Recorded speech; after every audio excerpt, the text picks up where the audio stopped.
Back in 2018, my friend and I were driving through Nevada to get to California, and it was around 2 a.m. We were taking some back roads to avoid some traffic, and so most of the time we were just seeing a lot of desert.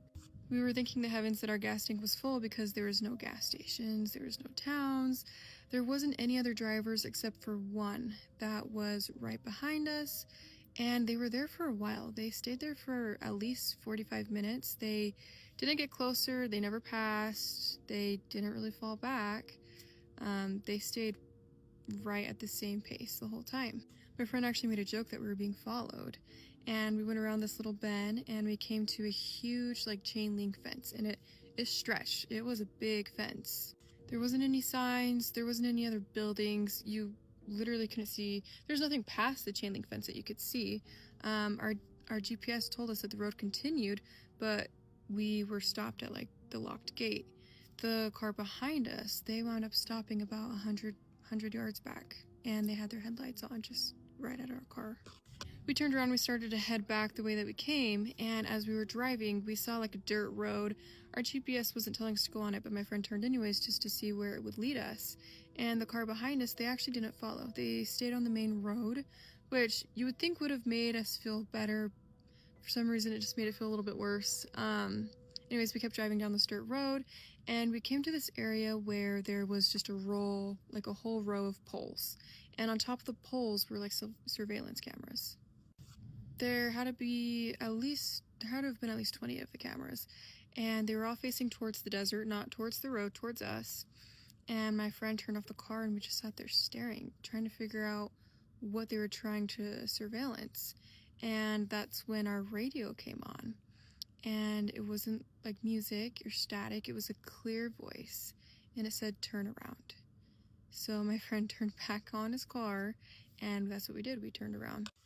As we were driving back, we noticed that there was hundreds of car tracks, so many tire tracks. It looked like people had been coming in and out the whole day of where we just came from. Anyways, we were driving down this road. The car that was stuck they stayed on the main road. They actually did wind up following us again behind us. We got to a gas station, and the car continued on. They didn't go to the gas station with us, and we filled up. Eventually, we hit our destination. The next day, we were curious, and so we checked our dash cam. We wanted to figure out what the voice could have been, or if there was anybody in the vicinity of us. But it wasn't that. That was the weird part. The weird part was the timestamp. So according to the timestamp of the dash cam, we were sitting there for 6 hours. We were there for 15 minutes tops. There's no way we were there for 6 hours. But all of the footage is our car on, the headlights on. Neither of us got out of the car, and neither of us can explain where the other 5 hours and 45 minutes went. But this isn't the first time I've heard of this happening. I feel like every story submission that I get about going on some off-road in Nevada, it's a weird time jump, so you never know. I think our cruise ship sailed through somebody else's nightmare. Last summer, my family booked a cruise going across the North Atlantic. One afternoon, I decided to look up our route, and I saw that we were going to be passing within a few miles of where the Titanic was. We're going to be passing the area sometime that night, and so when the night came around, I wasn't able to sleep because I've always been super fascinated by the history of that whole thing, so I actually grabbed my blanket and I went up to the deck. As I was headed up there, I didn't see very many people or anybody else really as I was headed up, and it was a very calm night. The waves were pretty still, there wasn't a ton of wind. All you could really see was just the black ocean in every direction. So as I was standing there for a few minutes, I started to hear a noise. And first I thought it was seagulls or some kind of bird, but we weren't anywhere close to land at the time, and I didn't see anybody around me. And the more I listened, the more I realized that it sounded like voices, almost very faint voices, a lot of them at one time. Couldn't make out what they were saying, but the longer I listened, the more it sounded like shouting, crying, screaming, awful faint noises. And I started to look around because it was so obvious to me that I was hearing this.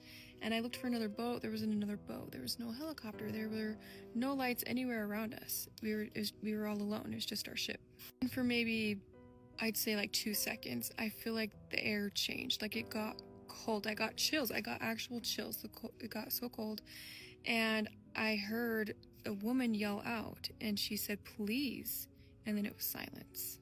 After that, everything was normal, but the next day I did bring it up to one of the crew members, and he asked me, were you like outside around midnight? And I said, yeah. And he said, listen, you aren't the first person to like say that they've heard something when we cross this exact part of the route. I've worked on this crew for 11 years, and I just don't go outside anymore when we go across that point. That same day, it was later that night, I was looking through my phone to look at my pictures because I wanted to make a post on Instagram. And I came across one picture that was taken pretty close to midnight. I was taking it while I was outside the night before. And it looked just like black water at first, but as you zoom in, you could see like a couple rows of lights, and it almost looked like a row of windows, to be honest. And it was just sitting out on the horizon. I showed the picture to my dad, but he couldn't see anything. He just saw black water, so I was thinking maybe I just imagined it. But another theory is, I know that time jumping can be a thing, or like weird timelines can interloop, and you can sometimes hear into another dimension, if you will. I don't know, maybe it's a coincidence, or maybe the ocean actually remembers everything that's ever happened to it. One of my friends a few years ago got invited to a party in the Hollywood Hills. They were a photographer at the time, and the person who invited them just wanted snippets of the private event.